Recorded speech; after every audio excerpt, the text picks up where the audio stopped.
Nelabs, bet noteikti labāks. Tā par nākamo gadu ekonomikā saka eksperti. Labās ziņas, jeb tā saucamie zaļie asni, jau spraucās ārā pagājušajā gadā.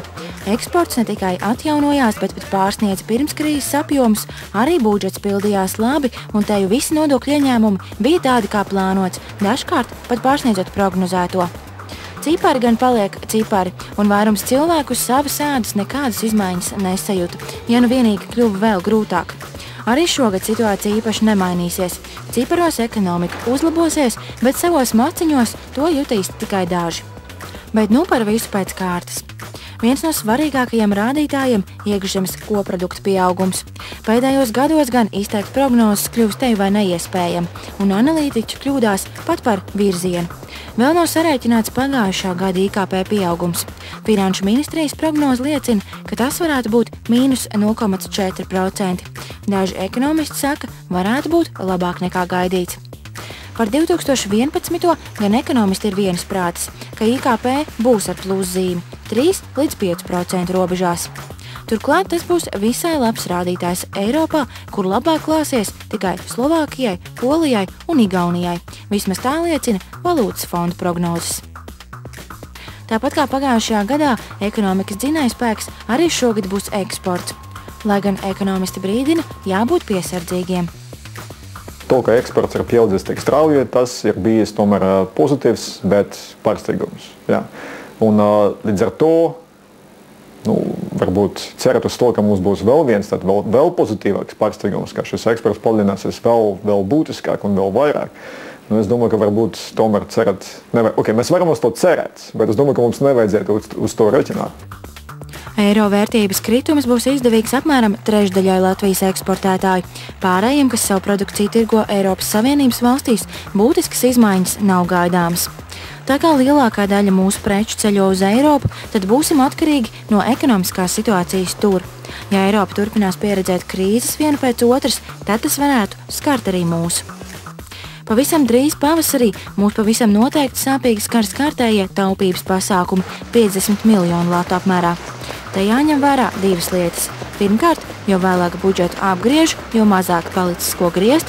Otrkārt, ekonomistu viedoklis par to, kur atrast vajadzīgo naudu, ir diezgan skaidrs. Taču politiķiem šis lēmums varētu būt ļoti smags, jo kārtējo reizi būs jāpieviļ tautas uzticība. Speciālisti ir viensprātis. Ņemot vērā mūsu ieņēmumus, mēs nevaram atļauties sociālo budžetu līdzšinējā apmērā. Ja mēs paskatīsim uz ciprus, tad visa ekonomika, lielākās daļas cilvēku ienākumi ir kaut kādā 6. gada līmenī. Bet sociālais budžets visu laiku ir tikai audzis, visu šo laiku. Pensijas ir arī bijusi vienīgā izdevuma sadaļa, kas nav samazinājusies. Un plus pensionāri arī bijusi vienīgā sabiedrības grupa, kas ir faktiski guvusi labumu papildus no šīs kaut vai nelielās, bet tomēr deflācijas. Līdz ar to kaut kādā veidā tomēr daļa no šiem līdzekļiem ir jāņem no pensionāriem. Lai gan ekonomisti ir vienisprātis, ka jau pašreizējā nodokļu paaugstināšana neko labu ekonomikai nesola, daži saka, nākotnes vārdā būs jāatgriežas pie samazinātajām pievienotās vērtības nodokļu likmēm un iespējams jāceļ vēl kāds nodoklis.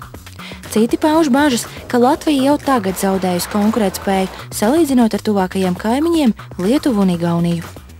Ir ļoti liela iespēja, ka investori skatās uz Baltijas reģionu kā uz kaut kādu vienu reģionu, un viņi neredz kaut kādas būtiskas atšķirības starp, Latviju un Igauniju. Tad līdz ar to, ja viņi redz, ka šis nodokļu sloks Latvijai ir lielāks nekā Igaunijā, un arī, ja viņi redz, ka Igaunijā arī šī krīze piedzīvojuši ir daudz labāk nekā Latvijā, un ka Igaunijā arī Eirozona, tad es domāju, ka ir ļoti ticami, ka viņi izdarīja savu izvēli par labu Igaunijai.